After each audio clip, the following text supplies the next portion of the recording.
Hello, it's Cisvolk. Time to enjoy card making with me.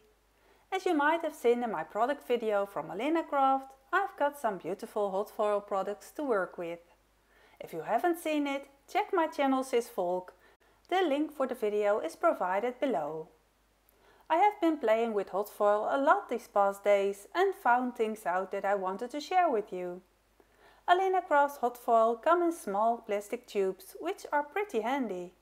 The only thing you have to keep in mind is to put the foil in the lid before you close the tube. Otherwise you will get really frustrated and might damage the foil. The lid contains a little hole, so you might hang them up or just store them upright or flat in a basket like I do. The foil is suitable for the hot foil machine. For foiling with a laminator, Alina sells different foils. Here I slowly show you once more that you have to put a roll of hot foil in the lid before pushing it back into the tube and closing the lid. In this video I will be using this hot foil plate with a cording die. You can use the die separate and you can choose if you die cut it out or not. So that being said, let's go to the hot foil machine. This happy birthday font I have fallen in love with. Such a beauty! The plate can go on the hot foil machine while warming up. I now know that the hotter the plate, the better. The die is only to be used with the die cutting plates. You can use it though to hot foil a line around the sentiment, but take care not to damage the base of the glimmer plate. Always put cutting or foiling parts facing up. Now I will only be using the foiling plate for today's cards, so I have put the die cutting part aside.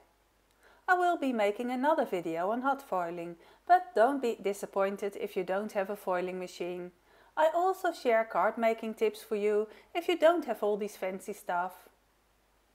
While my plate is heating up, I cut a piece of bronze colored foil. I cut out a large piece because I know I will be using it for today's card.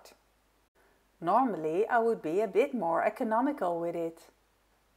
I prepared a bunch of slimline prints I made using the slimline stencils. I grabbed a very nice one from the B3 series. I now know that what I am doing at the moment is not always a way to a successful hot foil print. So better not copy this right away, you will see why later. Here I put the hot foil with the shiny side down onto the glimmer plate while the first light is on.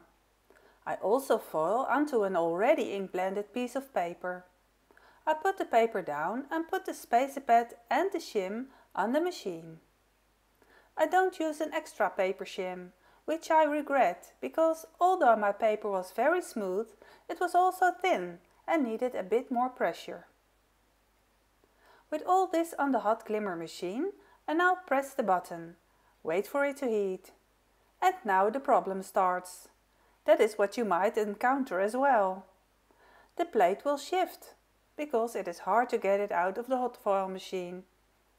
The foiled print is surprisingly good enough to use, so I use it anyway, and I show it to you so we both learn from our mistakes.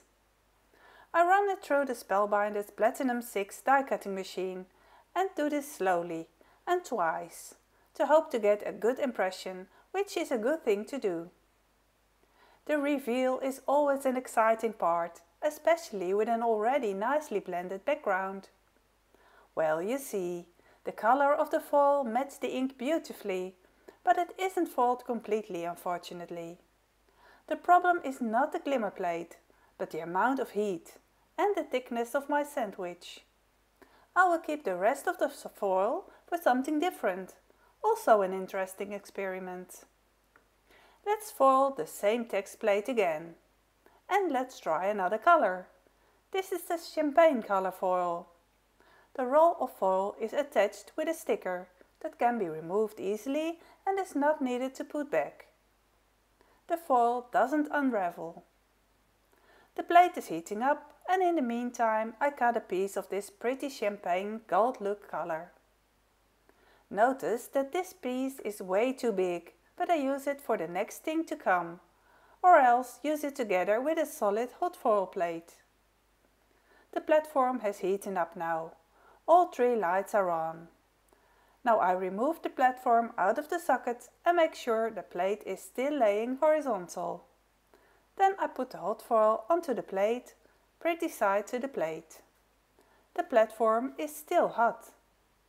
Next I put a plain piece of cardstock on top. I align it to the lines on the platform. Then I put an extra piece of paper shim on top, and next come the 2 glimmer shims. Next time I would do the paper shim in between the 2 plates so the paper stays flat everywhere. Okay, now we run it through the platinum die cut machine very slowly again, and let's wait a bit for the foil to cool down. Fingers crossed for this one. I put the platform back into the sleeve and attach it into the socket so it can warm up again for next foilings. This color is so pretty.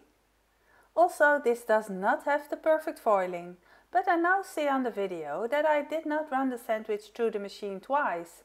Maybe that would have helped. But the plate is hotter now, with the second try, and the paper has no ink on it, so that gives a better foiling result. Here you see a third try, where the plate was even hotter and the sandwich was thicker. I ran the sandwich through the machine 3 times, very slowly, and see here a perfect foiling. However, I don't want to waste the first 2 foil text I made. I will turn them into cards and the foil mistakes will not be that obvious. Here again, the second panel I foiled. I'm going to ink blend on it using Distress Oxide inks.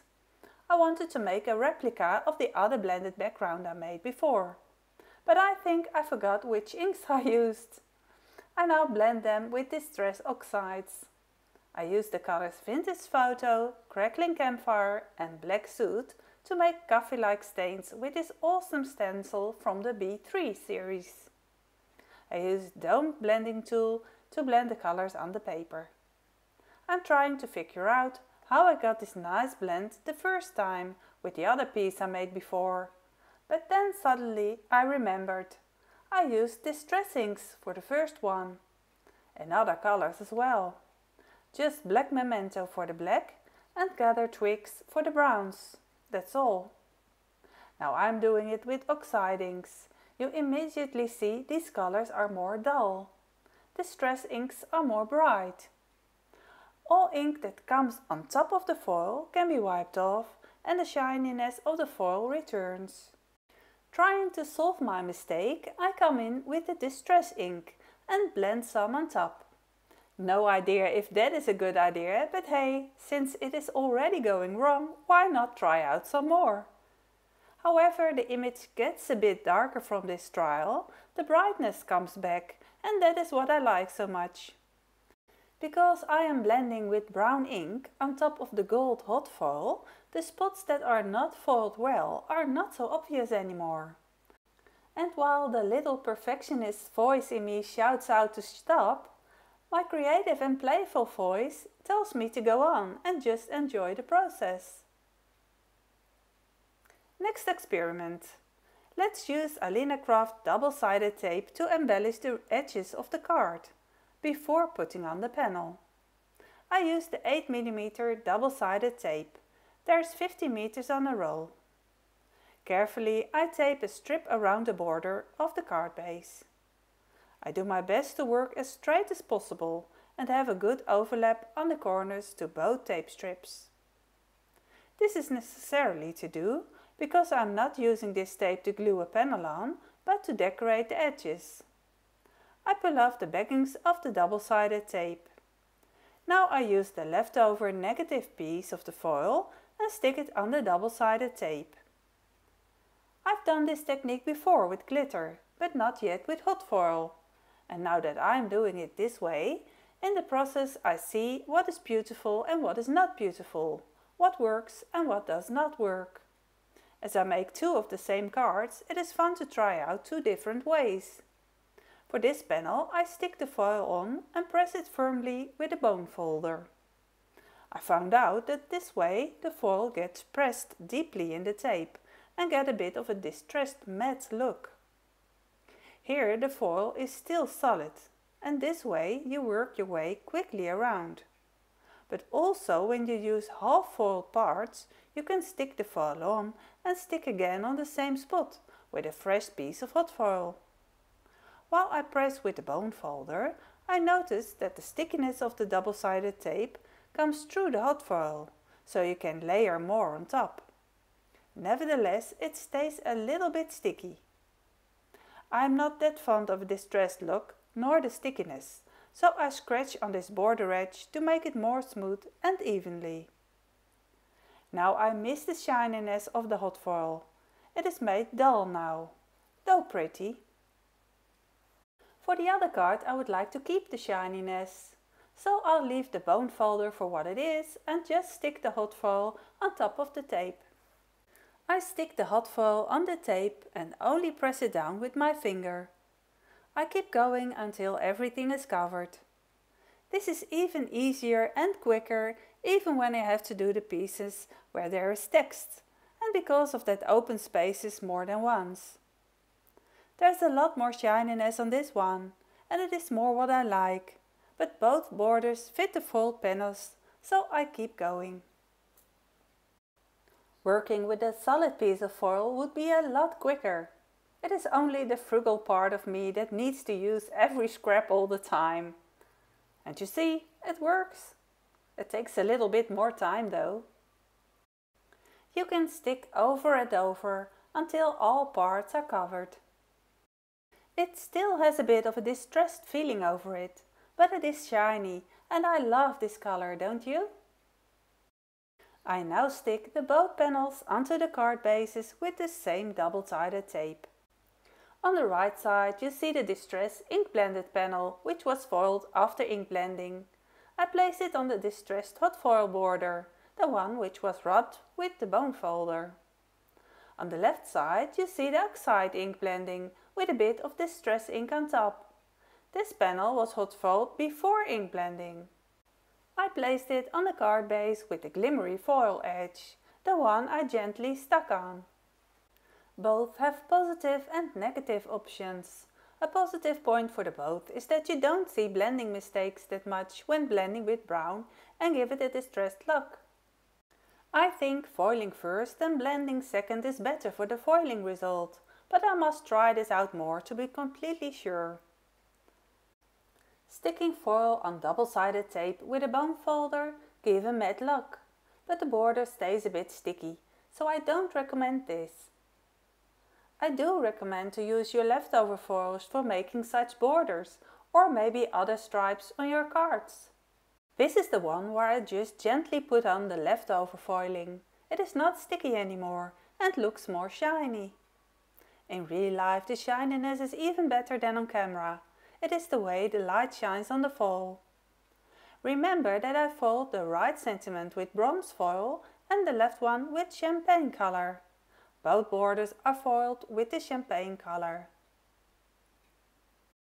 Having made these two cards that are not perfect but nice enough to demonstrate to you, I skip to making matching envelopes. All my cards can be found on my Instagram, Facebook and Pinterest page Cisvolk. You can also find my links in my Linktree Cisvolk. Thank you so much for watching and I hope to see you next time. Bye bye!